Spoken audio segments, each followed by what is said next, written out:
iri kunetsa nekuti iri kunetsa kuziva chokwadi nenhema. Amen. Vakana zvakanaka. Amen. Chinhu chechokwadi nechinhu chekunyepa, zvinhu zviviri zviri kunetsa kuona. Amen. Kune vamwe vanhu vari kutorarama nechinhu chekunyepa vachitoti ichokwadi. Amen. Vakana zvakanaka. Amen. Nevamwe vari kurasikirwa nenguva yavo nechinhu chekunyepa vachiti tiri pachokwadi. Amen. Nevamwe vari kutonamata mufunge vachizvinyima zvekudya, vamwe vari kuendesa mari inotyisa vachiti tiri kudyara muna Mwari, asi zvinhu zvacho zviri zvenhema. Anoita zvakanaka here? Now zviri kunetsa kuziva kuti chokwadi chinowanikwa kupi. Asi regai nditi kune zvakanzi ndini nzira, chokwadi neupenyu. Anoita zvakanaka.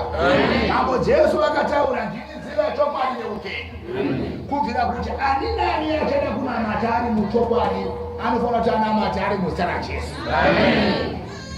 Now pane nguva Mozisi paakaenda mugomo achinotaura naJehovha vari mugomo, Joshua kwakusiyiwa akamira munyasi megomo, Aroni akasiyiwa aine vanhu.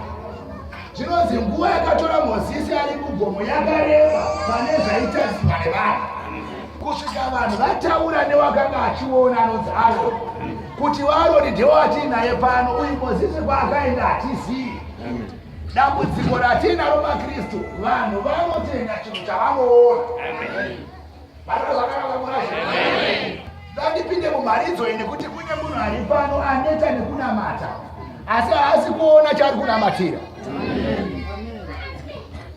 Kune munhu ari pano ane nguva yakasvika pakuchengeta munhu waMwari, kumutengera bhutsu kusvika pane zvekudya, asi haana chaakaona kubva mazviri. Now zvoita sekuti kunamata hakuna zvakunobatsira. Nyamba kune munhu aita chinhu chechokwadi asi akamira pakunyepa. Kune munhu akanga achirevesa asi achitaura nezwi rekunyepa. Nhasi Mwari vachatibatsira titsvake chinonzi chokwadi. Chokwadi chii? Kristu ndiye chokwadi chekutanga, Kristu ndiye chokwadi chekupedzisira. Munofanira kuberekwa kutsva ndiyo nyaya yekutanga. Mosiya mabasa enyu ekare mupinda muna Kristu. Kana madaro mapinda munzira munowanikwa chokwadi.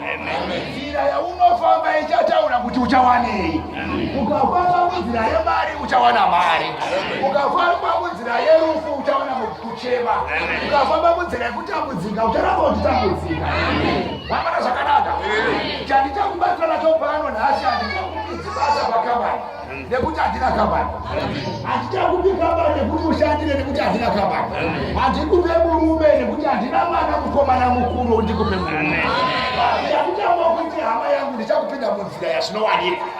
Haleluya, haleluya. Kana kune munhu aripamba ari kukumbira basa ndichakupinda munzira inowanikwa basa. Zuva rekuti uchariwana rakwauri nekuti uri kufamba zvakadini, nenzvimbo yauchariwanira zvakwauri nekuti uri kufamba zvakadini. Asi pandichakusiya pamunamacho uno ndichakusiya uri munzira uko unowanikwa basa. Haleluya, haleluya. Ukazorara hako kusvika ndatyo uri kudzema asikati zvaa zvako pandakusiya munzira.